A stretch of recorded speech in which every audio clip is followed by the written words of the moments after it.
And this is what you call a mediation site, James? Mitigation. Sounds like a legal thing. It does. Mitigation between the Yeah. So it's mediation between. Well, they both sound legal. Both of them. Oh, thanks. great. Got it. and the state of the sometimes you've got to make this. Right. Well, so Thank you.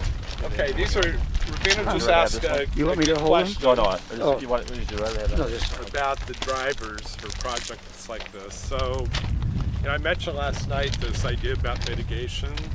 So California, the state of California has, it's actually a very simple law. It's called the CEQA, which is the California Environmental Quality Act. And there's one also on the national level called NEPA, the National Environmental Protection Act. Okay, so both of these laws require, an environmental review of any kind of development and the impacts. And if there's no significant environmental impacts that come out of this report, it's called what's it called?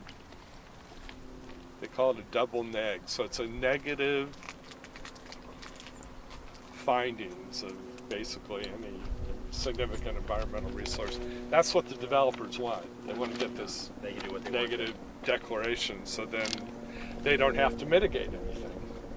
But in a situation like building a road, taking out a bunch of native habitat like coastal sage scrub, wetlands, vernal pools are very high on this list in San Diego. That triggers then a mitigation requirement, which means you have to replace or at least enhance. It depends on you actually have to, and not necessarily replace, but enhance non-native grasslands. Which, when I first heard that when I got to the mission, I said, what? These are weeds. But in the case of native vegetation, there's always a mitigation requirement. So on this all got triggered at the national level in the early 1970s with the first major environmental laws. The Endangered Species Act, the Clean Water Act, the Clean Air Act. Those are the three big national laws that all went through our most ecology-minded president, Richard Nixon. So, ironically, but still, you can't deny it. This is what has driven modern environmental stewardship in terms of the government's role in that.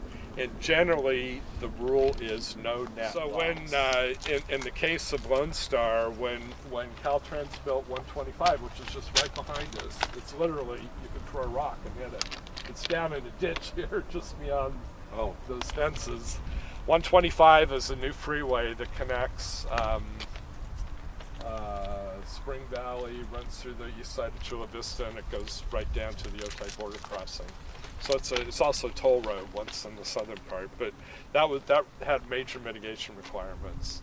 And so Lone Star is part of that, and then there's several other sites that are part of the 125 mitigation. Now, so on this site, there were several requirements. One was a major conservation plan for the burrowing owl, which is, it's not threatened, but it's the next lower rung on the ladder toward extinction. That's called the species of concern.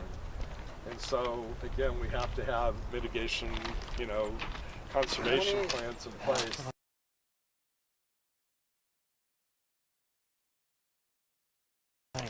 This is my colega, Fausto. How are you? Fausto really How are runs you? the restoration Fausto? business for TRT. I'm confused. You said there's no net loss. But then Yeah. So, and I mentioned to you last night about Fausto, a little bit about his background. He's Mixteco Indian from Oaxaca.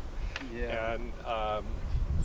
And he has learned this just from the University of Life, in terms of the experience in the field, and was taught by, the senior botanist of San Diego County, Mitch Beecham, who wrote the Flora of San Diego County, and also worked with Mitch for about 20 years. Like 20 years, yeah. So Wow. Yeah. we work together on plants, but there's a lot of stuff I ask Fausto, hey Fausto, what is this? And he'll always know what it is. So.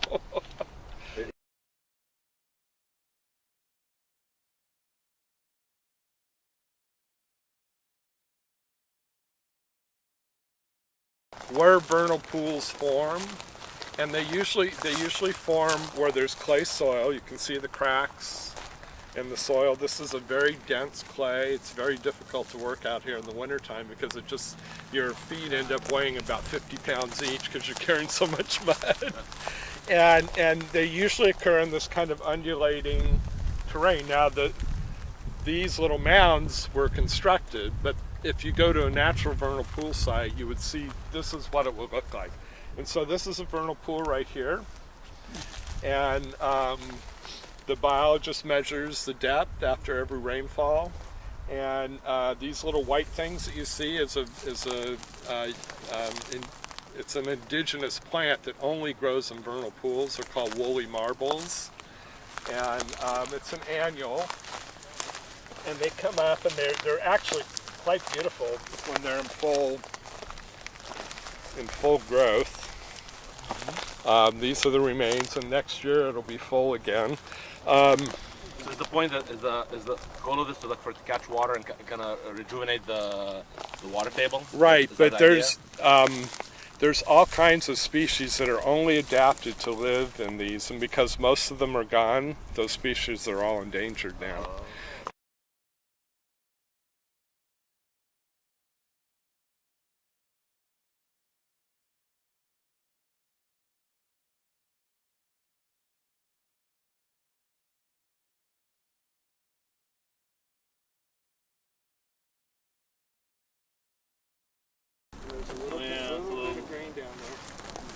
Yeah, there. Let's see, these don't dry out. These would dry out to about maybe 10% moisture when they're dormant like this, whereas the non-native annual grasses dry down to 0 by July or August. Yeah. And so the non-native grasses they formed this kind of positive feedback loop in California with the fires. So they've invaded our native shrublands, and they burn very fast, and they carry the fire into a habitat that might be used to fire every 80 years, but these fires are repeating now about every 5 to 10 years. And they're exhausting the soil seed bank of the native plants, and a lot of areas have just become monocultures of this annual non-native grass. So we call that type change when something like that happens in a habitat.